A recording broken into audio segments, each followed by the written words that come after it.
घेताना आश्वासनं दिली गेली आहेत सर. हा, इथून पाठीमागे आम्हालाही सरकार नक्की फसवत गेलं, हे मात्र अंतिम सत्यच आहे.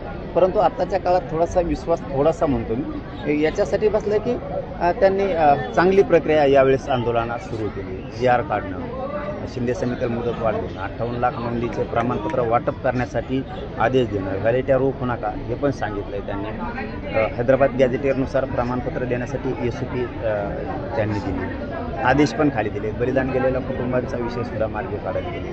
गुन्ह्याच्या संदर्भातली सगळी माहिती त्यांनी आता सरकारनं गृह मंत्रालयाकडून घेणं सुरुवात आहे, तेही मागे घेतो.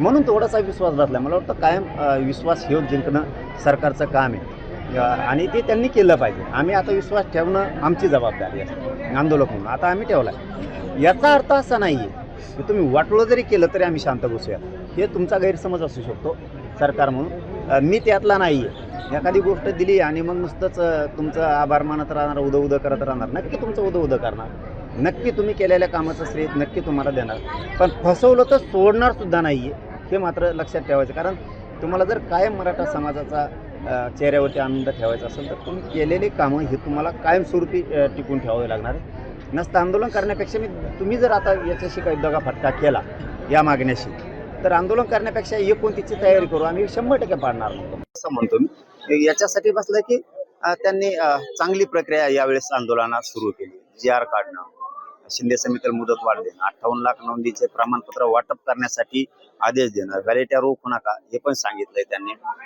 हैदराबाद गॅझेटियरनुसार प्रमाणपत्र देण्यासाठी SOP त्यांनी दिली, आदेश पण खाली दिले. बलिदान गेलेल्या कुटुंबांचा विषय सुद्धा मार्गी काढत गेले. गुन्ह्याच्या संदर्भातली सगळी माहिती त्यांनी आता सरकारनं गृह मंत्रालयाकडून घेणं सुरुवात आहे, तेही मागे घेतो.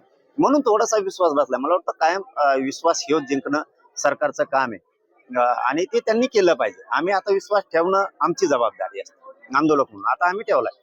याचा अर्थ असा नाहीये की तुम्ही वाटोळं जरी केलं तरी आम्ही शांत बसूया, हे तुमचा गैरसमज असू शकतो सरकार म्हणून.